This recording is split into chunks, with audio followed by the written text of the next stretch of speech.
En el polvo de los archivos, en el silencio ominoso de los manuscritos que nadie se atreve a abrir, en las sombras de las bibliotecas donde reposan los textos prohibidos, existe una historia que jamás debió contarse.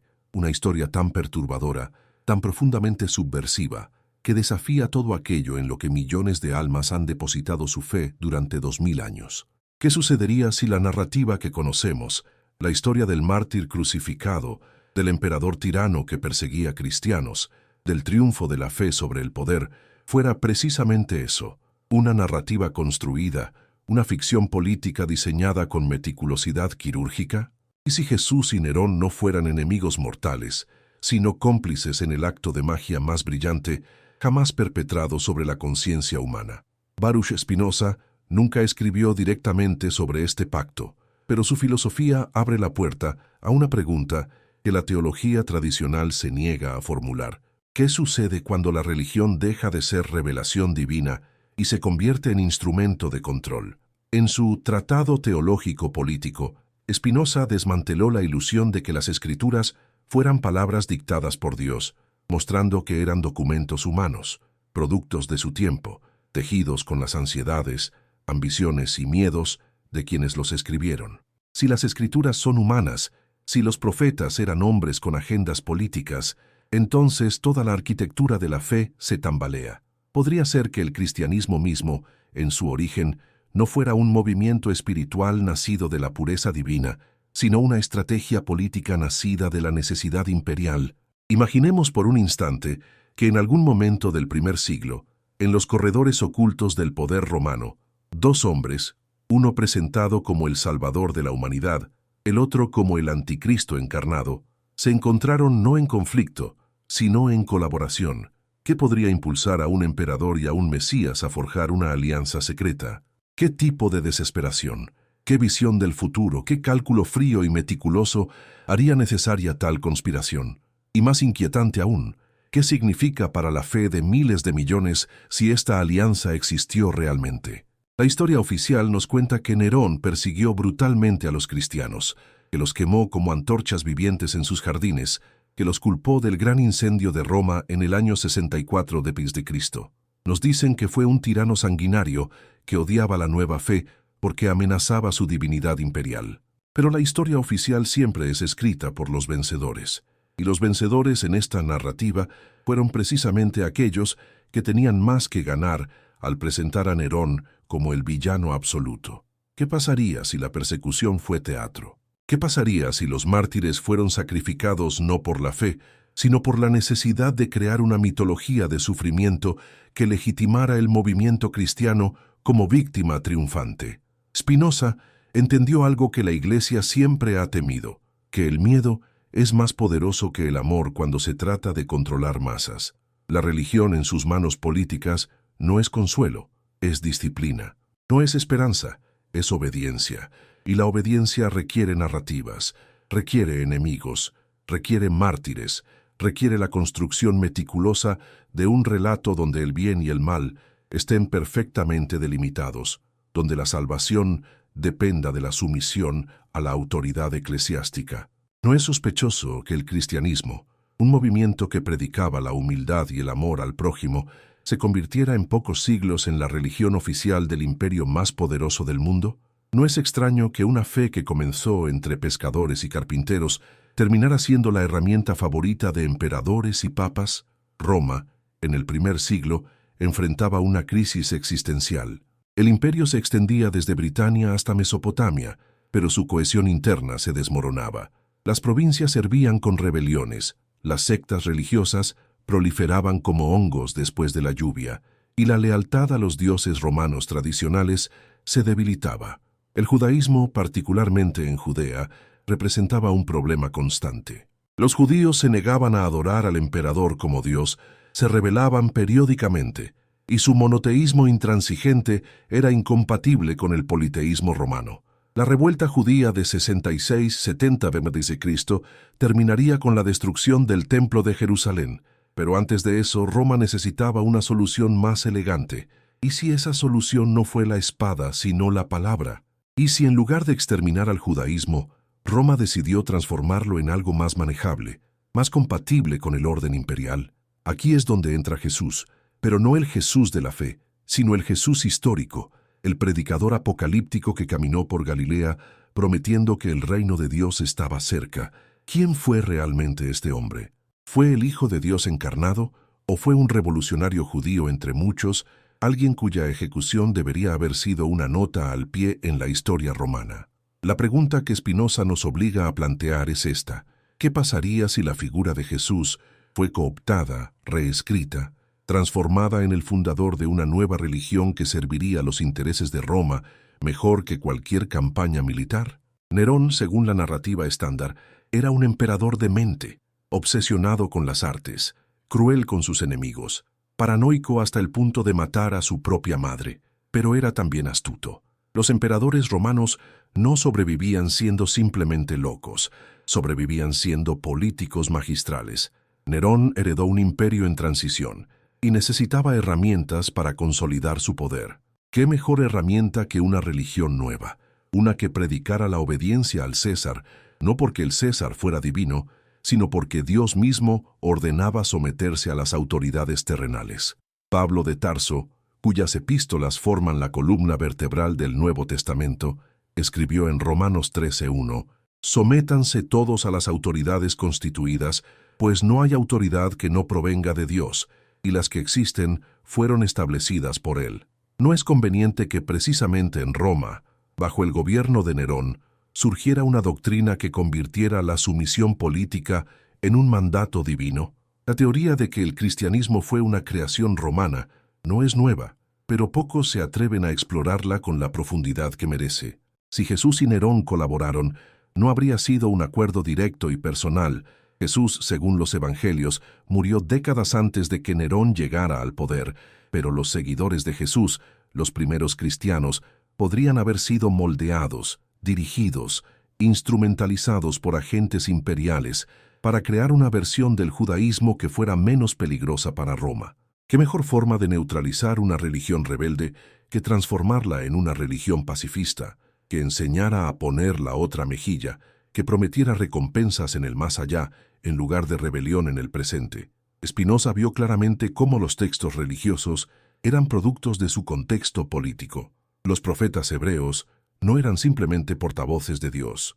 Eran figuras políticas que usaban el lenguaje religioso para movilizar al pueblo, para legitimar reyes, para justificar guerras. Si los profetas antiguos eran políticos, ¿por qué no lo serían los apóstoles? ¿Por qué no lo sería Pablo, quien nunca conoció a Jesús en vida, pero se convirtió en el arquitecto de la teología cristiana? Pablo no predicaba la revolución, predicaba la espera paciente del fin del mundo. Mientras tanto, los creyentes debían obedecer a Roma. ¿Casualidad o diseño? Ahora, piensen en la persecución de los cristianos bajo Nerón. Los historiadores romanos, como Tácito, describen cómo Nerón culpó a los cristianos del gran incendio de Roma y los ejecutó de maneras espectacularmente crueles. Pero Tácito escribió décadas después de los hechos, en un momento en que los cristianos ya habían comenzado a construir su mitología de martirio. ¿Qué pasaría si la persecución fue exagerada o incluso inventada para crear una narrativa fundacional de sufrimiento heroico? Toda religión exitosa necesita mártires. Los mártires son la prueba de que la fe es auténtica, de que vale la pena morir por ella. ¿Qué mejor manera de legitimar el cristianismo que presentarlo como la religión que Roma misma quería destruir? Pero hay más. Los evangelios, los textos que supuestamente narran la vida de Jesús, no fueron escritos por testigos oculares. Fueron compuestos décadas después de su muerte, en griego, no en arameo, el idioma que Jesús hablaba. Fueron escritos en el contexto del Imperio Romano, para audiencias romanas, y contienen detalles diseñados para hacer que Jesús fuera aceptable para Roma.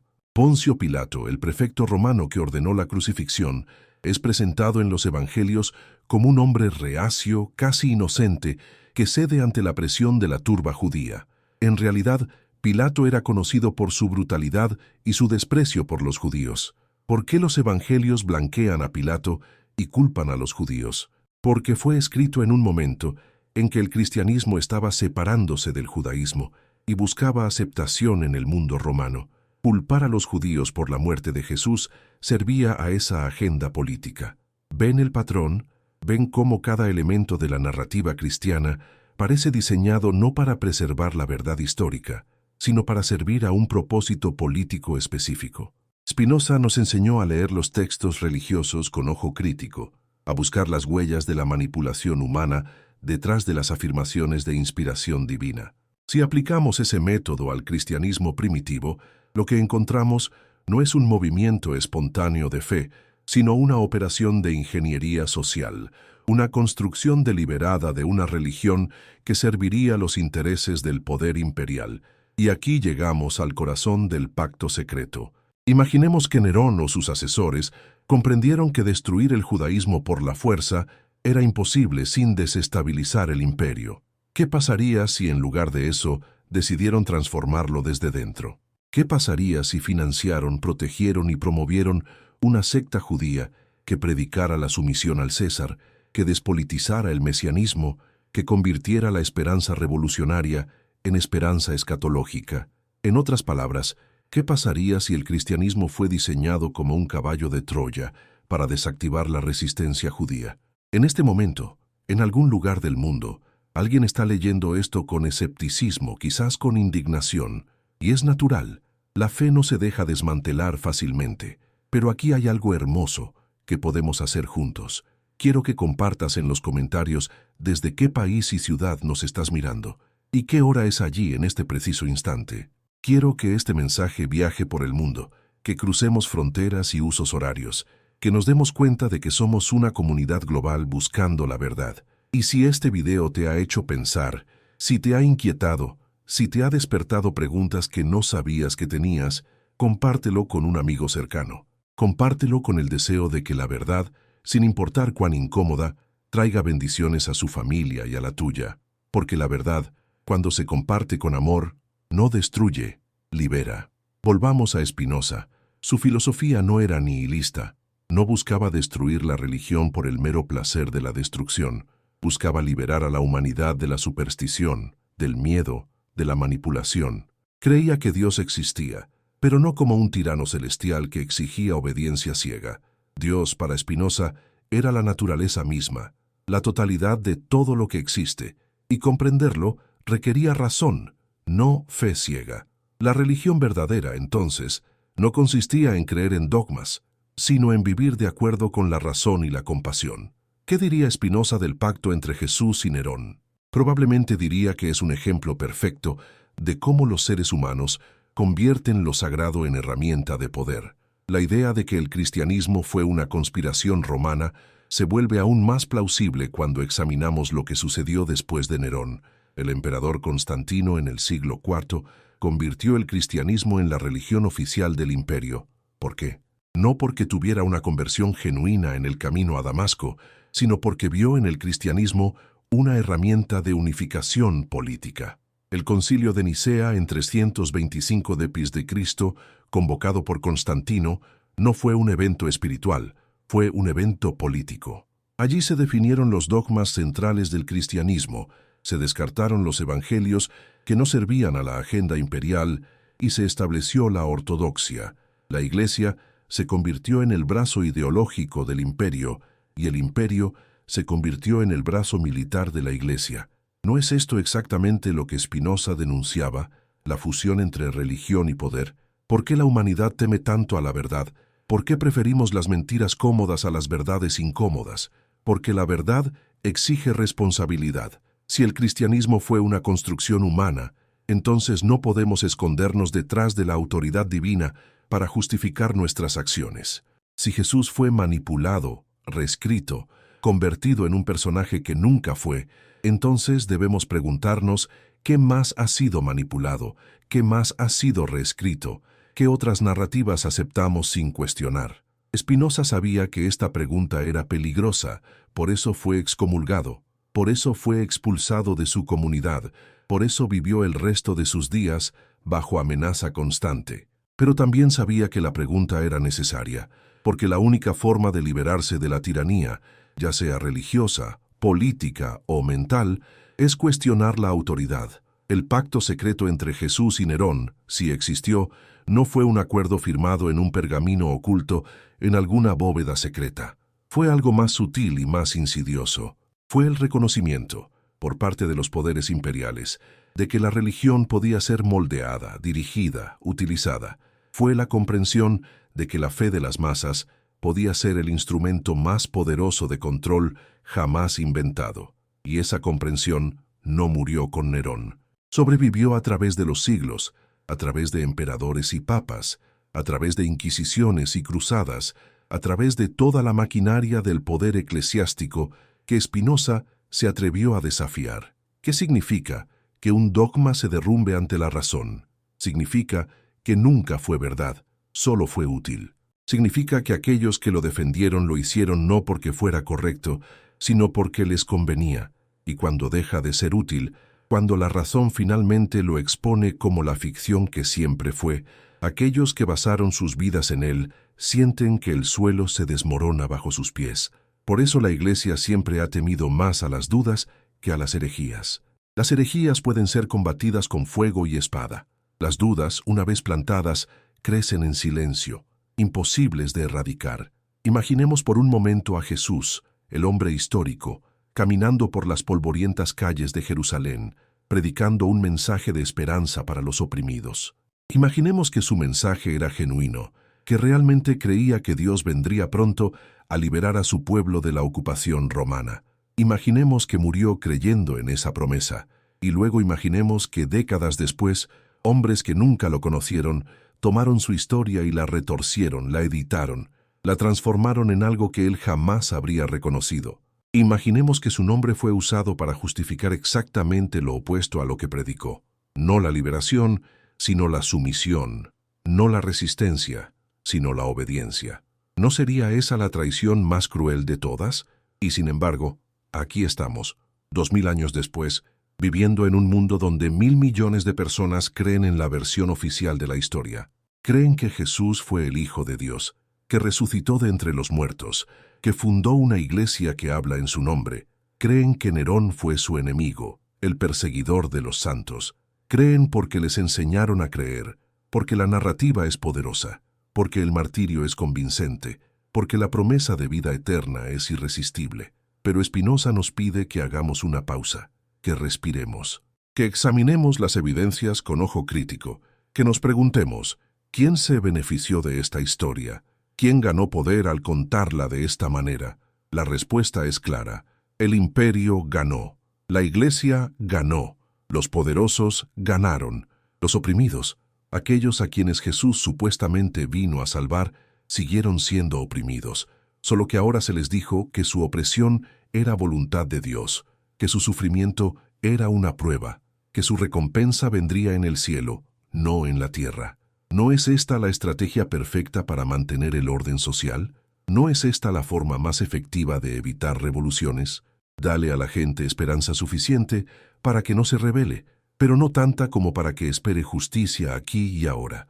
Y así, el pacto secreto no necesitó ser explícito, no necesitó ser escrito. Fue un pacto implícito, un entendimiento compartido entre aquellos que ostentaban el poder de que la religión era demasiado valiosa como para dejarla en manos de los creyentes. Tenía que ser controlada, dirigida, institucionalizada, y eso es exactamente lo que pasó. El cristianismo pasó de ser un movimiento marginal de judíos apocalípticos a ser la religión del imperio más poderoso del mundo. ¿Cómo? No por milagro divino, sino por estrategia humana. Spinoza entendió que la libertad comienza con el pensamiento. Mientras nuestra mente esté encadenada a dogmas, mientras aceptemos sin cuestionar lo que nos dicen que creamos, no somos libres. La verdadera libertad es la libertad de pensar, de dudar, de cuestionar. Y esa libertad es peligrosa para aquellos cuyo poder depende de nuestra obediencia. Por eso Spinoza fue perseguido. Por eso sus libros fueron prohibidos. Por eso incluso hoy, su nombre es pronunciado con precaución en ciertos círculos. Porque lo que él enseñó, que la religión es humana, que los textos sagrados son falibles, que Dios no interviene en los asuntos humanos, es una amenaza existencial para toda autoridad que se base en afirmaciones divinas. ¿No será que la verdadera fe comienza cuando las certezas se quiebran? Porque la fe que no puede soportar dudas no es fe, es fanatismo. Es la desesperación de aferrarse a una narrativa porque la alternativa, la incertidumbre, la responsabilidad de pensar por uno mismo, es demasiado aterradora. Pero esa fe frágil, esa fe que necesita ser protegida de las preguntas, esa fe es precisamente la que los poderosos prefieren. Porque una fe robusta, una fe que puede cuestionar y aún así permanecer, es una fe que no puede ser manipulada. Y lo último que los manipuladores quieren es gente que piense por sí misma. El pacto entre Jesús y Nerón, entonces, no es solo una teoría sobre los orígenes del cristianismo, es una metáfora de algo mucho más amplio, la relación eterna entre religión y poder, entre fe y control, entre verdad y narrativa.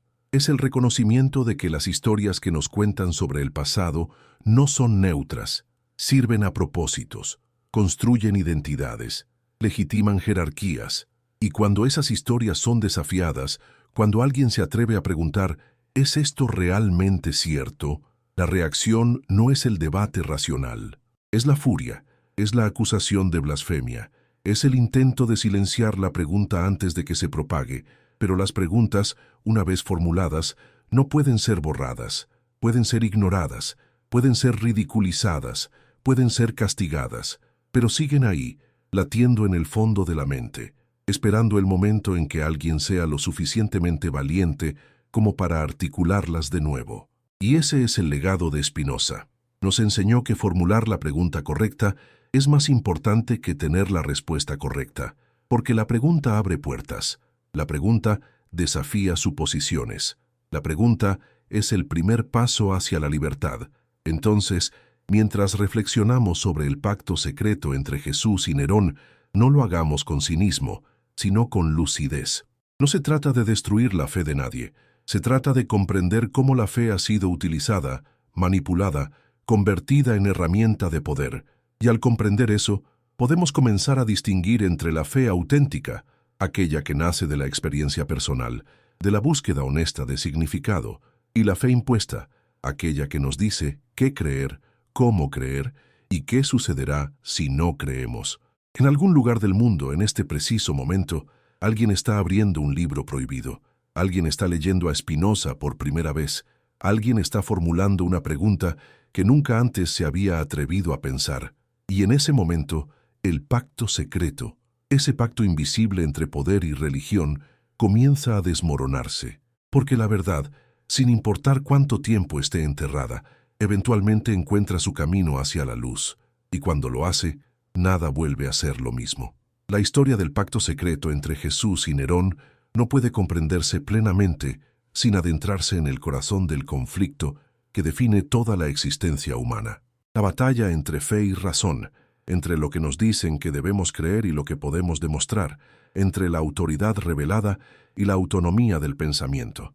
Spinoza dedicó su vida a desmantelar la ilusión de que estos dos dominios, el de la fe y el de la razón, podían coexistir pacíficamente bajo la tutela de la religión institucional. Para él, la fe auténtica y la razón no estaban en conflicto, pero la fe manipulada, la fe que servía al poder, esa sí era enemiga mortal de la razón. Y en ningún lugar es más evidente esta enemistad que en la construcción del cristianismo como religión imperial. Consideremos por un momento la naturaleza de la fe. ¿Qué es la fe realmente? Tradicionalmente se nos dice que es la creencia en lo invisible, la aceptación de verdades que trascienden la capacidad de la razón humana. Bienaventurados los que no han visto y sin embargo han creído, dijo Jesús, según el Evangelio de Juan. Esta afirmación, aparentemente inocente, contiene la semilla de toda la problemática que Spinoza identificó. Porque si la fe más elevada es aquella que cree sin evidencia, entonces la razón queda subordinada, incluso descartada. Y si la razón es descartada, ¿qué nos queda? La autoridad, la obediencia, la aceptación acrítica de lo que los líderes religiosos declaran como verdad. ¿No es sospechoso que las instituciones religiosas siempre hayan valorado la fe ciega sobre el cuestionamiento racional? ¿No es conveniente que los que ostentan el poder espiritual insistan en que dudar es pecado, que cuestionar es falta de fe, que exigir evidencia es arrogancia humana? Spinoza vio a través de esta estrategia. Comprendió que cuando la fe se convierte en obediencia obligatoria, cuando se transforma en adhesión a dogmas específicos que solo los sacerdotes pueden interpretar, deja de ser una experiencia espiritual personal y se convierte en un instrumento de control social. Y el cristianismo, tal como se desarrolló bajo el Imperio Romano, es el ejemplo paradigmático de esta transformación. Volvamos a los orígenes. Jesús, según los Evangelios, no escribió nada, ni una sola línea. Toda nuestra información sobre él proviene de textos escritos décadas después de su muerte por personas que nunca lo conocieron personalmente, con la posible excepción de algunas tradiciones orales preservadas imperfectamente. Los evangelios más antiguos, Marcos y luego Mateo y Lucas, fueron compuestos entre 70 y 90 d.C., en un contexto de crisis tras la destrucción del Templo de Jerusalén. Juan, el más tardío y teológicamente elaborado, data de finales del siglo I o principios del segundo. ¿Qué significa esto? Significa que el Jesús que conocemos es una construcción literaria, una interpretación teológica, no un registro histórico neutral. Y aquí es donde entra el genio de la operación. Estos textos no fueron escritos para preservar la memoria de un rabino judío que predicó en las colinas de Galilea. Fueron escritos para construir una figura que pudiera servir a múltiples propósitos simultáneamente. Para los judíos que aún esperaban al Mesías, Jesús podía ser presentado como el cumplimiento de las profecías. Para los gentiles del Imperio Romano, podía ser presentado como un Salvador universal que trascendía las particularidades étnicas del judaísmo. Para Roma misma, podía ser presentado como alguien que no representaba una amenaza política, que de hecho enseñaba sumisión al César. Ven la maestría de esta construcción, un personaje diseñado para apaciguar a todos, para atraer a todos, para no amenazar el orden establecido. Pablo de Tarso es la figura clave aquí. Si Jesús es el personaje principal de la narrativa cristiana, Pablo es el guionista. Sin Pablo, el cristianismo habría sido una secta judía marginal que desapareció con la destrucción del templo. Pero Pablo tuvo una visión diferente. Eliminó la necesidad de la circuncisión, abriendo la puerta a los gentiles. Minimizó la importancia de las leyes dietéticas judías. Convirtió la muerte de Jesús no en una tragedia o un fracaso político, sino en el acto redentor central de toda la historia humana. Y lo más importante, enseñó que la salvación venía por fe, no por obras. ¿Qué significa esto en términos políticos? Significa que lo que importaba no era cómo vivías, sino en qué creías. ¿Y quién determinaba lo correcto para creer? La autoridad eclesiástica. Spinoza señaló algo crucial. Pablo, quien nunca conoció a Jesús en vida, afirmó tener una revelación directa de Cristo resucitado. Esta afirmación es imposible de verificar o refutar, es puramente subjetiva. Y sin embargo, sobre esta base subjetiva, Pablo construyó toda una teología que eventualmente se convertiría en la doctrina oficial de la Iglesia. ¿No es esto precisamente el tipo de autoridad sin fundamento racional que Spinoza denunciaba? Pablo podía afirmar cualquier cosa, que Cristo le habló, que recibió revelaciones especiales, y nadie podía cuestionarlo sin ser acusado de falta de fe. Este es el mecanismo perfecto para el control ideológico, una fuente de autoridad que está más allá del escrutinio racional. Ahora consideremos el papel de Nerón en esta narrativa. Nerón llegó al poder en 54 d.C., cuando el cristianismo era aún una secta minúscula dentro del judaísmo. La mayoría de los romanos ni siquiera habían oído hablar de los cristianos. Sin embargo, después del gran incendio de Roma en 64 d.C., según Tácito, Nerón necesitaba un chivo expiatorio y eligió a los cristianos. Los acusó de haber provocado el incendio y los sometió a ejecuciones públicas espectaculares. Esta es la narrativa estándar, pero examinémosla más de cerca. Primero, ¿por qué los cristianos? Si eran tan desconocidos, ¿cómo podía Nerón esperar que el pueblo romano aceptara culparlos? La respuesta estándar es que los cristianos ya eran odiados por sus supersticiones extrañas. Pero esto plantea más preguntas. ¿Cómo se volvieron tan visibles tan rápidamente? ¿Quién les estaba dando esa visibilidad? Segundo, las descripciones de las persecuciones son extremadamente dramáticas. Cristianos quemados vivos como antorchas, arrojados a los leones, crucificados. Estas imágenes han definido la narrativa del martirio cristiano durante 2 milenios, pero ¿son históricamente precisas o fueron embellecidas, incluso inventadas, por escritores cristianos posteriores para crear una mitología fundacional? Aquí es donde el pacto secreto se vuelve más plausible. ¿Qué pasaría si la persecución fue en realidad un teatro político, una operación diseñada para otorgar al cristianismo la credibilidad que necesitaba para crecer? Toda religión necesita mártires. Los mártires prueban que la fe vale la pena morir por ella. Convierten una secta marginal en un movimiento heroico. Y no hay nada más atractivo para las masas que la imagen de hombres y mujeres muriendo valientemente por sus convicciones, negándose a renunciar a su fe incluso ante la muerte horrible. Pero ¿qué pasaría si algunos de estos mártires fueron sacrificados deliberadamente? No porque Roma realmente quisiera destruir el cristianismo, sino porque sabía que el martirio fortalecería el movimiento. Esto puede sonar cínico, pero consideremos la historia posterior. Cada vez que la Iglesia ha querido consolidar su poder, ha invocado el martirio. Cada vez que ha necesitado movilizar a los fieles, ha recordado las persecuciones. El martirio no debilitó al cristianismo, lo fortaleció exponencialmente. ¿Es posible que los arquitectos del imperio vieran esto con anticipación? Spinoza nos enseñó a buscar las motivaciones detrás de las acciones. ¿Quién se benefició de la narrativa del martirio cristiano? No los mártires mismos, ciertamente. Ellos murieron. Pero la Iglesia se benefició. Los líderes cristianos posteriores se beneficiaron enormemente al poder señalar a esos primeros mártires y decir: miren cuánto sufrimos, miren cuán auténtica es nuestra fe. Miren cómo Dios nos protegió y nos permitió triunfar sobre el imperio que nos persiguió. Y eventualmente, cuando Constantino convirtió el cristianismo en religión oficial, la narrativa de la persecución se volvió aún más poderosa. No solo habían sobrevivido, habían conquistado.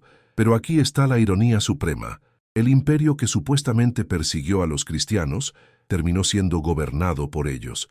El águila romana terminó llevando la cruz. ¿Cómo sucedió esto? No por milagro, sino por estrategia. Constantino no se convirtió al cristianismo porque tuvo una visión divina antes de la batalla del Puente Milvio. Se convirtió porque vio en el cristianismo una herramienta de unificación política. El imperio se estaba fragmentando y necesitaba una ideología unificadora. El cristianismo, con su estructura jerárquica, su doctrina de obediencia, su promesa de recompensas ultraterrenas, era perfecto. ¿Por qué la Iglesia teme más a las dudas que a las herejías? Porque las herejías pueden ser combatidas definiendo la ortodoxia. Puedes declarar que el arrianismo es falso, que el gnosticismo es desviación, que el nestorianismo es error. Puedes convocar concilios, escribir credos, excomulgar herejes, pero la duda es diferente. La duda no ofrece una posición alternativa que puedas refutar. La duda simplemente pregunta: ¿cómo sabes que es verdad? Y esa pregunta no tiene respuesta satisfactoria si la autoridad se basa únicamente en la revelación y la tradición.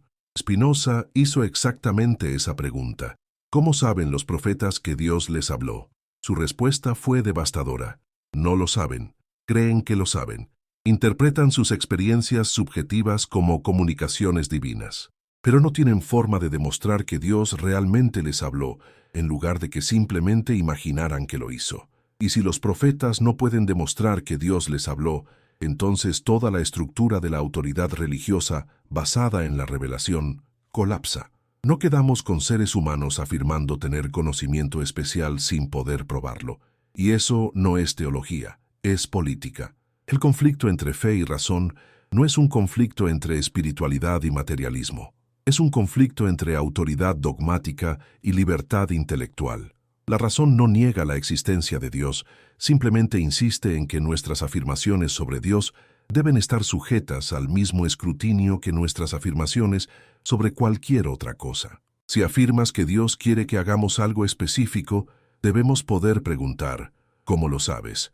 Y si tu única respuesta es «me lo reveló», entonces no has ofrecido una razón, has ofrecido una afirmación de autoridad personal. Este es el corazón del pacto secreto. El cristianismo, tal como se desarrolló bajo Roma, no fue una religión de razón, fue una religión de autoridad. Los obispos determinaban la doctrina, los concilios definían la fe correcta, el Papa se convirtió en el vicario de Cristo en la tierra, con el poder de atar y desatar tanto en el cielo como en la tierra. ¿Cuál es la base racional para tal autoridad? No hay ninguna. Solo hay la afirmación de que Cristo fundó la Iglesia, que le dio autoridad a Pedro, que esa autoridad se transmitió a través de la sucesión apostólica. Pero toda esta narrativa se basa en textos que fueron seleccionados, editados y canonizados por la misma institución que afirma derivar su autoridad de ellos. Es circular, es autojustificante. Y es exactamente lo que Spinoza identificó como el problema central de la religión institucional. Consideremos lo que sucedió con los evangelios que no fueron incluidos en el canon.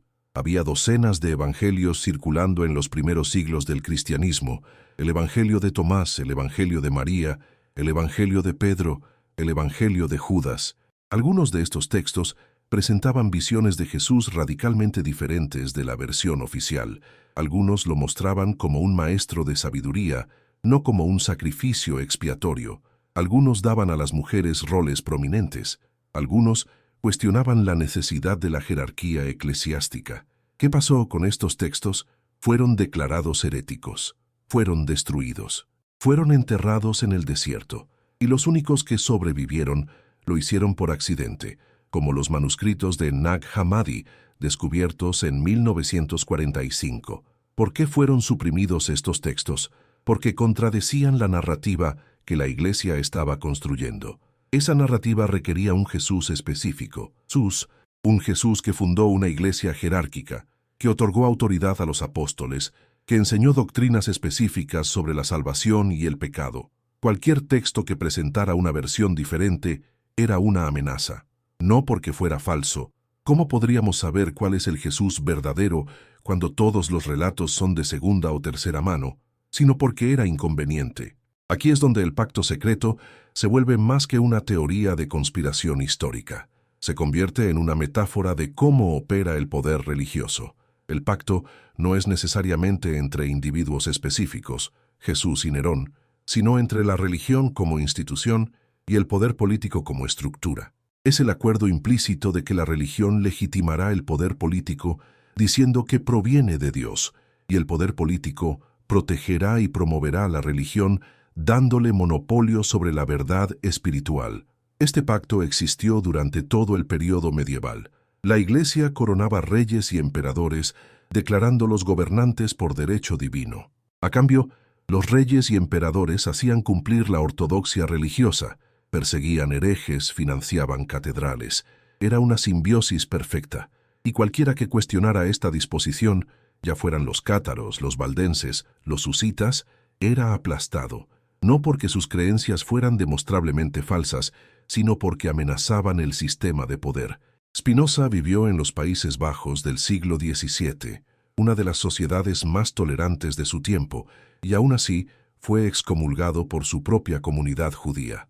¿Por qué? Porque hizo preguntas que amenazaban la autoridad rabínica. Cuestionó si Moisés realmente escribió la Torá. Cuestionó si los milagros realmente ocurrieron. Cuestionó si Dios realmente interviene en los asuntos humanos. Estas no eran preguntas heréticas en el sentido de rechazar a Dios. Eran preguntas racionales sobre cómo sabemos lo que afirmamos saber. Pero para las autoridades religiosas, la distinción no importaba. Cuestionar la autoridad de los textos sagrados era cuestionar su propia autoridad, y eso no podía ser tolerado. ¿Qué significa que un dogma se derrumbe ante la razón? Significa que nunca tuvo fundamento racional en primer lugar. Significa que se sostenía únicamente por la autoridad de aquellos que lo proclamaban y el miedo de aquellos que lo aceptaban. Cuando la razón finalmente se aplica, cuando se permite el cuestionamiento, cuando la evidencia se examina críticamente, el dogma no puede sobrevivir. Se revela como lo que siempre fue, una construcción humana diseñada para servir propósitos humanos. El cristianismo ha sobrevivido durante 2000 años no porque sus afirmaciones sean racionalmente demostrables, sino porque ha sido extremadamente exitoso en suprimir el cuestionamiento racional. Durante siglos, dudar de los dogmas cristianos era literalmente mortal. La Inquisición quemó a miles de personas por herejía. La Iglesia mantuvo el monopolio sobre la alfabetización y la educación, asegurando que solo su versión de la verdad fuera enseñada. Prohibió la traducción de la Biblia a lenguas vernáculas para que la gente común no pudiera leerla e interpretarla por sí misma. Pero la razón, una vez despertada, no puede ser puesta a dormir permanentemente. El Renacimiento comenzó a cuestionar la autoridad medieval. La Reforma protestante fracturó la unidad de la cristiandad. La Ilustración aplicó la razón crítica a todo, incluida la religión. Y Spinoza fue uno de los primeros en aplicar esa razón crítica no solo a doctrinas específicas, sino a la idea misma de revelación divina. Su método era simple, pero devastador. Tratar los textos bíblicos como documentos humanos, sujetos al mismo análisis que aplicaríamos a cualquier otro texto antiguo. ¿Quién los escribió? ¿Cuándo? ¿En qué contexto? ¿Con qué propósito? ¿Qué contradicciones internas contienen? ¿Qué evidencia tenemos de que son precisos? Cuando aplicó estas preguntas, lo que encontró no fue la palabra perfecta e inerrante de Dios, sino documentos muy humanos, llenos de contradicciones, errores históricos, interpolaciones posteriores y agendas políticas. Este descubrimiento no destruyó la fe de Spinoza en Dios, al contrario, lo liberó para desarrollar una comprensión más profunda y filosóficamente coherente de lo divino. Pero sí destruyó su fe en la autoridad religiosa institucional, y eso es lo que la Iglesia nunca pudo perdonar, porque la Iglesia no se basa en Dios, se basa en la afirmación de que habla por Dios. Elimina esa afirmación, y la Iglesia se convierte en solo otra institución humana, sin más autoridad inherente que cualquier gobierno o corporación. El pacto secreto entre Jesús y Nerón, entonces, es la historia de cómo la religión se convierte en poder y el poder se disfraza de religión. Es la historia de cómo un rabino judío marginal se convierte en el fundador de la religión del imperio. Es la historia de cómo las persecuciones se convierten en mitología fundacional. Es la historia de cómo la fe se transforma en dogma y el dogma se convierte en control. Y en algún lugar del mundo, en este preciso momento, alguien está comenzando a hacer las mismas preguntas que Spinoza hizo hace 3 siglos y medio. Alguien está leyendo los evangelios y notando las contradicciones. Alguien está preguntándose, ¿cómo sabemos que cualquiera de esto es verdad? Alguien está descubriendo que la duda no es pecado, sino el comienzo de la sabiduría. Y cuando esa persona comienza a compartir sus preguntas, el pacto secreto comienza a desmoronarse un poco más. Ahora llegamos al momento más peligroso de esta exploración, el punto donde la filosofía se vuelve insoportable para aquellos cuya identidad depende de las narrativas que están siendo desmontadas. Porque una cosa es cuestionar los detalles históricos de cómo el cristianismo se desarrolló, y otra completamente distinta es enfrentar la implicación final de ese cuestionamiento, que la verdad real, puede haber estado enterrada bajo siglos de manipulación y que desenterrarla significa enfrentar el vacío de significado que muchos han llenado con fe incuestionable. Spinoza llegó a una conclusión que pocos filósofos antes que él se atrevieron a articular explícitamente, que Dios, si existe, no es una persona, no tiene voluntad, no se preocupa por los asuntos humanos, no escucha oraciones, no realiza milagros, no castiga ni recompensa. Dios es la naturaleza misma, la totalidad de todo lo que existe, operando según leyes inmutables que podemos comprender a través de la razón. Esta concepción de Dios, el Dios de Spinoza, a menudo llamado panteísmo, elimina todo fundamento para la religión institucional, porque si Dios no interviene, entonces no puede haber revelación. Si no hay revelación, entonces no puede haber profetas, no puede haber textos sagrados, no puede haber autoridad religiosa especial. ¿Ven lo radical que es esto? Spinoza no estaba simplemente criticando detalles de la doctrina cristiana o judía, estaba desmontando la posibilidad misma de religión revelada, y al hacerlo, estaba quitando el fundamento a todo el edificio del poder religioso. Porque si nadie puede hablar por Dios, porque Dios no habla, entonces nadie tiene autoridad divina. Los papas, los rabinos, los imanes, los predicadores, todos ellos son simplemente seres humanos expresando sus opiniones humanas. Pueden ser sabios, pueden ser útiles, pueden ofrecer consuelo y guía, pero no tienen acceso especial a la verdad divina. Esta es la razón por la que el pacto secreto entre Jesús y Nerón importa tanto. No importa simplemente como curiosidad histórica sobre cómo se fundó el cristianismo. Importa porque revela el mecanismo fundamental a través del cual la religión ha operado durante milenios. La afirmación de autoridad divina sin fundamento racional, utilizada para controlar el pensamiento y el comportamiento de las masas. Y si podemos ver ese mecanismo en acción en los orígenes del cristianismo, podemos comenzar a verlo en todas partes, en todas las religiones, en todas las ideologías que exigen obediencia basada en afirmaciones de verdad absoluta que no pueden ser cuestionadas. Volvamos una última vez a los primeros siglos del cristianismo, pero ahora armados con la perspectiva total de lo que Spinoza nos ha enseñado. El cristianismo primitivo fue una amalgama de diferentes movimientos, diferentes interpretaciones de quién fue Jesús y qué significó su vida y muerte. Había cristianismos judaizantes que insistían en que seguir la ley mosaica era necesario. Había cristianismos gnósticos que veían la salvación como conocimiento secreto en lugar de fe en la resurrección. Había cristianismos apocalípticos que esperaban el inminente fin del mundo. Había cristianismos que veían a Jesús como humano adoptado por Dios, y otros que lo veían como divino desde el principio. ¿Qué determinó cuál de estas versiones sobreviviría y se convertiría en cristianismo ortodoxo? No fue la verdad, fue el poder. La versión que ganó fue la versión que mejor servía a los intereses del imperio. Fue la versión que podía ser centralizada, jerarquizada, institucionalizada. Fue la versión que enseñaba obediencia política como mandato divino. Fue la versión que prometía recompensas en el más allá en lugar de justicia en el presente. Fue la versión que los emperadores podían usar para unificar su imperio fragmentado. El Concilio de Nicea, en 325 d.C., convocado por Constantino, no fue una búsqueda desinteresada de la verdad teológica, fue un ejercicio de poder político. Constantino necesitaba unidad religiosa para sostener su unidad política, así que reunió a los obispos y les ordenó resolver sus disputas. El resultado fue el Credo de Nicea, que estableció la ortodoxia sobre la naturaleza de Cristo, totalmente Dios y totalmente hombre, consustancial con el Padre. ¿Por qué esta fórmula específica?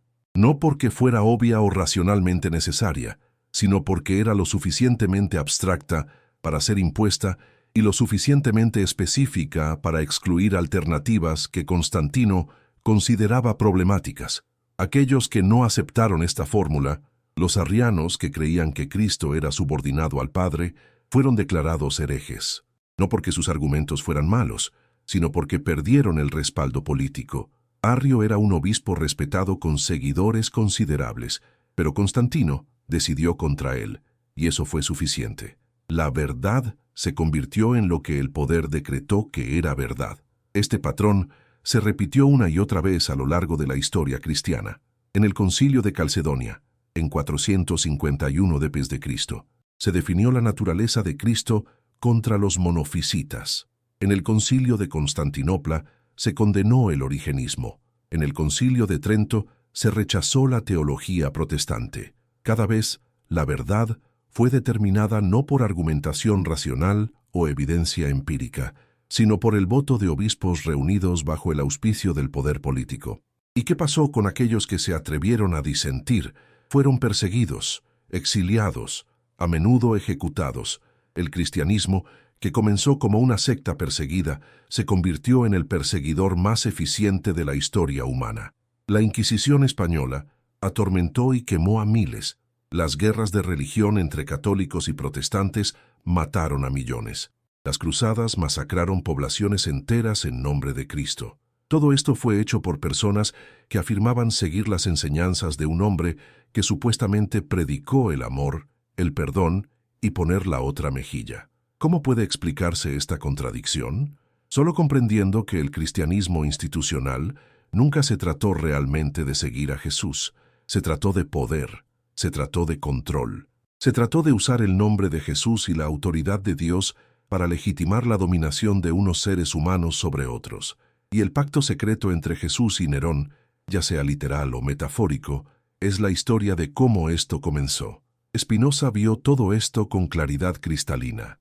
Vio que la superstición era el arma favorita de los tiranos, que mantener a la gente en el miedo era la forma más efectiva de mantenerla obediente. El objeto de la superstición es el poder, no la verdad, escribió. La religión cuando se convierte en superstición, cuando exige creencia en lo irracional, cuando castiga la duda, no es camino hacia Dios, es camino hacia la servidumbre. Pero Spinoza también ofreció una alternativa. Propuso que la verdadera religión, la religión racional, consistía simplemente en la justicia y la caridad, amar a tu prójimo, tratar a los demás como quieres ser tratado, trabajar por una sociedad justa. Esto no requiere dogmas complejos, no requiere milagros, no requiere autoridad sacerdotal, requiere simplemente razón y compasión. Y esta religión racional no puede ser utilizada para el control, porque no depende de la obediencia a la autoridad, depende del cultivo de la virtud personal. ¿No será que la verdadera fe comienza cuando las certezas se quiebran? Porque mientras nos aferremos a certezas dogmáticas, mientras insistamos en que sabemos exactamente lo que Dios quiere, exactamente cómo funciona el universo, exactamente quién se salva y quién se condena, no estamos ejerciendo fe, estamos ejerciendo arrogancia. La fe verdadera es humilde, reconoce los límites del conocimiento humano, se abre a la posibilidad de estar equivocada. Y en esa apertura, en esa humildad, encuentra una conexión más profunda con lo divino que cualquier dogma rígido podría ofrecer. El problema es que esta fe humilde no puede ser institucionalizada, no puede ser convertida en una iglesia con jerarquías y riquezas y poder político, porque la humildad no exige obediencia, la apertura no castiga la disidencia.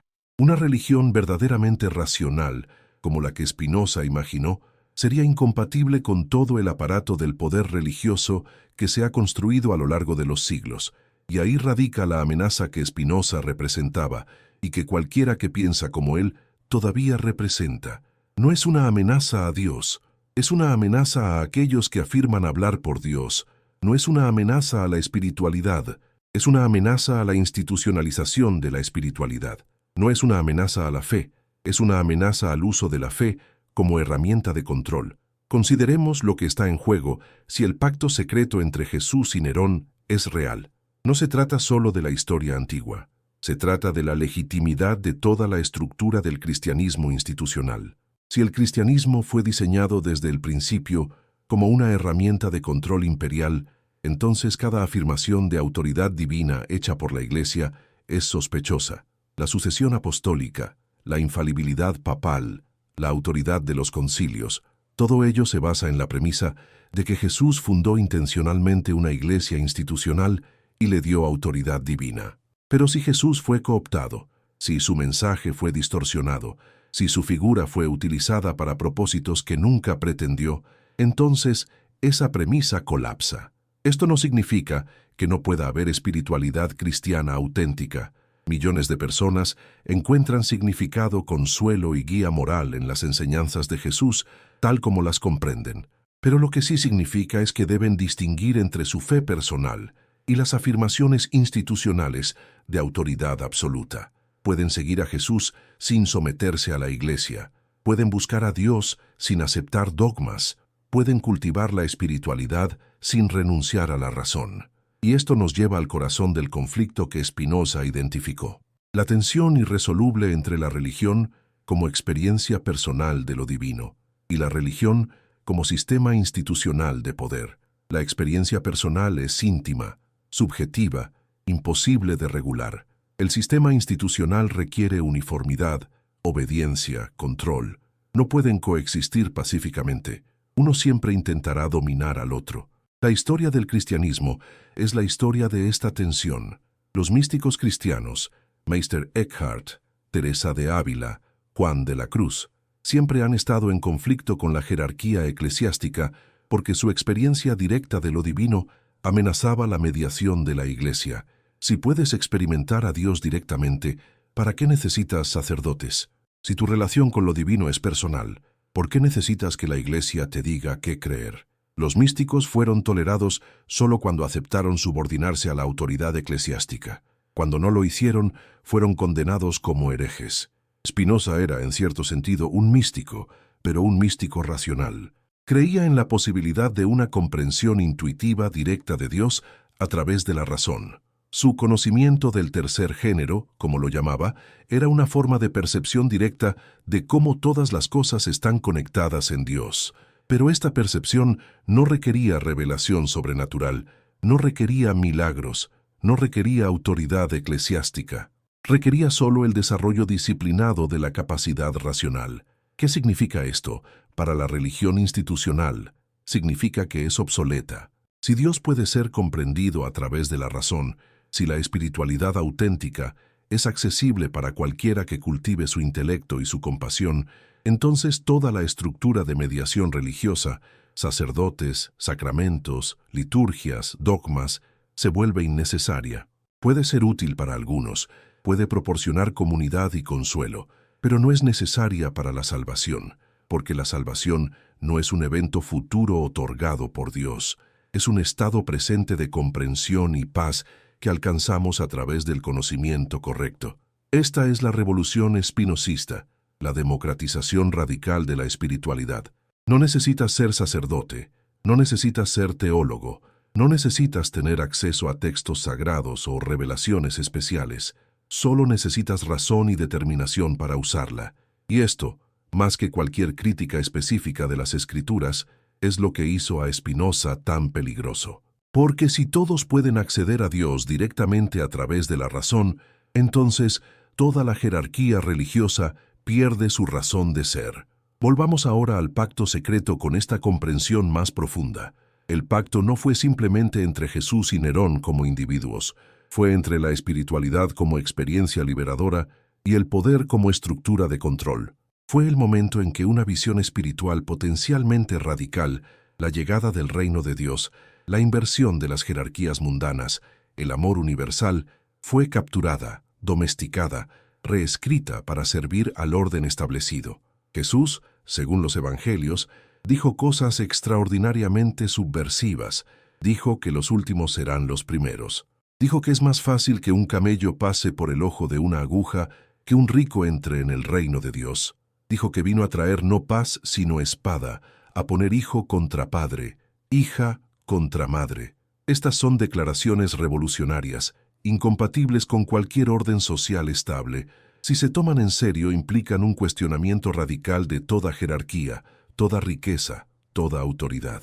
Pero el cristianismo que emergió del Imperio Romano no cuestionó las jerarquías, las reforzó. No desafió la riqueza. Los obispos se volvieron ricos. No rechazó la autoridad. Construyó una de las estructuras de autoridad más elaboradas de la historia humana. ¿Cómo pudo el mensaje radical de Jesús transformarse en esto? Solo a través de un proceso deliberado de reinterpretación, de domesticación, de neutralización. Pablo comenzó este proceso al espiritualizar el mensaje. La salvación se convirtió en algo interior, algo sobre el alma, no sobre la transformación social. El reino de Dios se convirtió en algo futuro, algo en el más allá, no algo que exigiera acción en el presente. Y la obediencia a las autoridades terrenales se convirtió en mandato divino. Este fue el genio del pacto, tomar un mensaje potencialmente revolucionario y transformarlo en una herramienta de pacificación. ¿Por qué la Iglesia teme más a las dudas que a las herejías? Porque una herejía es todavía una forma de creencia. El hereje todavía acepta el marco religioso, simplemente tiene creencias diferentes dentro de ese marco. Pero la duda cuestiona el marco mismo. La duda pregunta, ¿por qué debería creer en algo de esto? Y esa pregunta, una vez formulada seriamente, no puede ser respondida sin apelar a la autoridad. Debes creer porque Dios lo reveló. ¿Cómo sabes que Dios lo reveló? Porque las Escrituras lo dicen. ¿Cómo sabes que las Escrituras son confiables? Porque fueron inspiradas por Dios. Es circular, es autorreferencial, y una vez que ves la circularidad, no puedes dejar de verla. Spinoza vio la circularidad, y una vez que la vio, no pudo fingir que no la había visto. Esa es la carga del pensamiento crítico. Una vez que comprendes cómo funcionan los mecanismos de la ilusión, no puedes voluntariamente volver a creer en la ilusión. Puedes desear poder creer de nuevo, puedes sentir nostalgia por la certeza que una vez tuviste, pero la puerta de regreso está cerrada. El conocimiento, una vez adquirido, no puede ser desadquirido. Y sin embargo, Spinoza no era nihilista. No concluyó que, porque la religión institucional era falsa, la vida carecía de significado.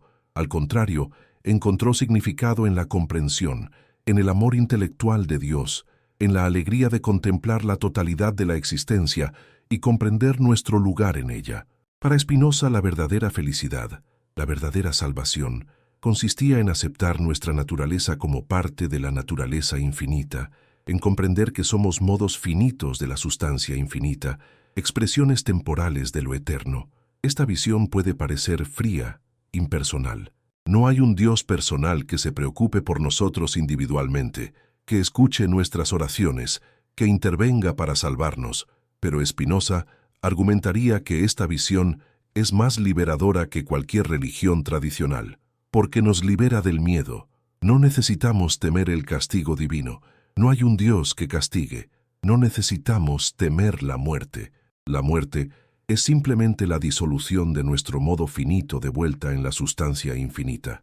No necesitamos temer la incertidumbre. La incertidumbre es la condición natural del conocimiento humano. Lo que necesitamos hacer es vivir virtuosamente, no porque Dios nos recompensará, sino porque la virtud es su propia recompensa. Necesitamos cultivar la razón, no porque nos hará santos, sino porque la comprensión es inherentemente valiosa. Necesitamos amar a los demás, no porque es un mandamiento divino, sino porque reconocemos que somos todos expresiones de la misma sustancia infinita, todos parte de la misma totalidad. Esta es la alternativa espinosista a la religión institucional, una espiritualidad racional, una ética basada en la comprensión de nuestra naturaleza, una paz que viene no de la fe ciega, sino del conocimiento claro. Y esta alternativa no requiere pactos secretos, no requiere autoridades, no requiere instituciones, requiere solo individuos dispuestos a pensar por sí mismos y vivir de acuerdo con lo que descubren. Pero aquí está el problema. Esta alternativa nunca será popular, requiere esfuerzo intelectual, requiere coraje para enfrentar la incertidumbre, requiere la disposición a vivir sin las muletas de la certeza dogmática. La mayoría de las personas, francamente, prefieren las muletas. Prefieren que les digan qué creer, prefieren tener respuestas claras a preguntas difíciles, prefieren la comodidad de pertenecer a una comunidad con valores compartidos. Y no hay nada necesariamente malo en eso, siempre y cuando reconozcan qué es lo que están haciendo.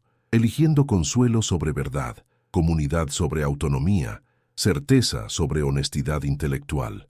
El peligro viene cuando las personas no reconocen que están haciendo esta elección, cuando insisten en que sus creencias son verdades objetivas que todos deben aceptar, cuando usan la autoridad de Dios para justificar la imposición de sus valores sobre otros. Ahí es donde la religión se convierte en tiranía. Ahí es donde el pacto secreto, la alianza entre religión y poder, muestra su rostro más feo. Y ahí es donde Spinoza se vuelve no solo relevante sino urgente. Porque vivimos en un mundo donde las afirmaciones religiosas de verdad absoluta todavía se usan para justificar la opresión, donde las personas todavía matan en nombre de Dios, donde los líderes políticos todavía invocan la autoridad divina para legitimar sus políticas. El pacto entre religión y poder no terminó con el Imperio Romano. Continúa en diferentes formas, en diferentes contextos, pero con la misma lógica básica: usar la autoridad de Dios para controlar a los seres humanos. ¿Cómo rompemos este pacto? No a través de la violencia, no a través de la imposición del ateísmo, no a través de la supresión de la religión. Esas estrategias han sido probadas y han fallado. La Unión Soviética intentó erradicar la religión a la fuerza y solo logró convertirla en una fuerza de resistencia aún más poderosa. No, rompemos el pacto a través de la educación, a través del cultivo del pensamiento crítico, a través de la promoción de una cultura donde se permita y se valore el cuestionamiento. Necesitamos enseñar a las personas a leer críticamente, a examinar las afirmaciones de autoridad, a buscar evidencia, a tolerar la ambigüedad. Necesitamos crear espacios donde sea seguro dudar, donde sea respetable decir no sé, donde sea aceptable cambiar de opinión cuando se presenta nueva evidencia. Necesitamos, en resumen, cultivar las virtudes intelectuales que Spinoza ejemplificó: honestidad, rigor, coraje, humildad. Y necesitamos recordar que la verdad, sin importar cuán incómoda, es siempre preferible a la mentira cómoda, porque las mentiras, por más reconfortantes que sean en el corto plazo, eventualmente colapsan bajo el peso de su propia contradicción, y cuando colapsan, las personas que basaron sus vidas en ellas quedan devastadas, traicionadas, furiosas. La verdad puede ser dura, puede ser difícil de aceptar, pero tiene la virtud de ser duradera. No colapsa, no traiciona, simplemente es. El pacto secreto entre Jesús y Nerón, entonces, es una historia sobre la traición de la verdad. Es la historia de cómo un mensaje espiritual potencialmente liberador fue capturado y convertido en una herramienta de control. Es la historia de cómo la fe fue transformada en obediencia, cómo el amor fue transformado en ley, cómo la esperanza fue transformada en sumisión. Es una historia trágica, pero también una historia necesaria de contar, porque solo comprendiendo cómo sucedió, podemos evitar que vuelva a suceder. Y está sucediendo de nuevo, todo el tiempo, en diferentes formas. Cada vez que un líder político invoca a Dios para justificar sus políticas, el pacto se renueva. Cada vez que un predicador usa el miedo al infierno para controlar a su congregación, el pacto se renueva. Cada vez que una institución religiosa reclama monopolio sobre la verdad y castiga a quienes disienten, el pacto se renueva. El pacto es eterno, porque la tentación de usar la religión para el poder es eterna, pero también la resistencia al pacto es eterna. Siempre ha habido personas como Spinoza, personas que se niegan a aceptar la autoridad sin cuestionarla, que insisten en pensar por sí mismas, que tienen el coraje de decir la verdad incluso cuando es peligroso. Estas personas son marginadas, perseguidas, a menudo olvidadas por la historia oficial, pero son ellas las que mantienen viva la posibilidad de la libertad intelectual, las que aseguran que el pacto nunca sea total, nunca sea completo, nunca sea irrevocable. Y tú, quien estás leyendo esto ahora, tienes una elección. Puedes aceptar las narrativas que te han dado. Puedes conformarte con las respuestas fáciles. Puedes elegir la comodidad de la certeza dogmática. O puedes elegir el camino de Spinoza, el camino de la pregunta, de la duda, de la búsqueda honesta de la verdad, sin importar dónde conduzca. Es un camino más difícil, sin duda. Es un camino más solitario, pero es un camino de libertad. La libertad intelectual no es ausencia de creencias, es autonomía en la formación de creencias. Es la diferencia entre aceptar lo que te dicen y descubrir por ti mismo. Es la diferencia entre obedecer autoridad y ejercer razón. Es la diferencia entre ser gobernado y ser libre. Spinoza pagó un precio alto por su libertad. Fue excomulgado por su comunidad. Vivió en pobreza relativa. Sus libros fueron prohibidos. Su nombre se convirtió en sinónimo de ateísmo y herejía. Pero murió libre, intelectualmente libre, y esa libertad valió todos los sacrificios. Todas las cosas excelentes son tan difíciles como raras, escribió en la última línea de su Ética, y tenía razón. La libertad intelectual, la honestidad rigurosa, el coraje de enfrentar la verdad, estas son cosas excelentes. Son difíciles, son raras, pero son posibles. Y en ese sentido, el pacto secreto entre Jesús y Nerón no es solo una historia sobre el pasado, es una advertencia sobre el presente y una guía para el futuro. Nos advierte sobre cómo el poder religioso opera, cómo captura movimientos espirituales y los transforma en herramientas de control, y nos guía hacia una alternativa, la posibilidad de una espiritualidad que no requiere autoridad, de una ética que no requiere dogma, de un significado que no requiere mentiras. Esa posibilidad es lo que Spinoza nos legó. No un sistema cerrado de doctrinas, no una nueva religión, sino un método, el método de la razón crítica aplicada a todo, incluidas las cosas más sagradas. Es un legado que la humanidad todavía está aprendiendo a aceptar, pero cada generación, algunas personas lo descubren de nuevo, y cada vez que lo hacen el pacto se debilita un poco más. La verdad, lenta pero inexorablemente, se abre camino hacia la luz, y quizás, solo quizás, llegará un día en que la humanidad ya no necesite pactos secretos, ya no necesite mentiras nobles, ya no necesite autoridades que le digan qué pensar. Llegará un día en que seamos lo suficientemente maduros, lo suficientemente valientes, lo suficientemente racionales para vivir con la verdad, toda la verdad, sin importar cuán incómoda sea. Ese día aún está lejos. quizás muy lejos. Pero cada persona que elige pensar en lugar de obedecer, cada persona que elige cuestionar en lugar de aceptar, cada persona que elige la verdad sobre el consuelo, nos acerca un poco más a ese día. Spinoza lo sabía. Por eso escribió lo que escribió, sabiendo que sería perseguido. Por eso publicó sus libros anónimamente, sabiendo que serían prohibidos. Por eso vivió la vida que vivió, sabiendo que sería recordado como hereje, porque creía que la verdad importa más que la reputación, que la libertad importa más que la seguridad, que el futuro de la humanidad depende de su disposición a enfrentar la realidad con ojos abiertos. Y tenía razón, la verdad no puede ser enterrada para siempre. Puede ser suprimida por un tiempo, puede ser distorsionada, puede ser ignorada, pero eventualmente emerge, y cuando emerge, transforma todo lo que toca. El pacto secreto entre Jesús y Nerón es parte de esa verdad emergente. Es incómodo, es perturbador, desafía creencias profundamente arraigadas, pero está emergiendo, lentamente, en los trabajos de académicos críticos, en las preguntas de creyentes honestos, en las dudas de aquellos que se atreven a pensar. Y tú, en este momento, desde tu país, desde tu ciudad, leyendo esto, eres parte de ese proceso. Al leer estas palabras, al considerar estas ideas, al permitirte dudar, estás participando en la lenta erosión del pacto. Estás contribuyendo a la emergencia de la verdad. Y eso es algo digno de celebrar, algo digno de compartir. Por eso te pido de nuevo, comparte este mensaje. Compártelo no para destruir la fe de nadie, sino para invitar a la honestidad intelectual.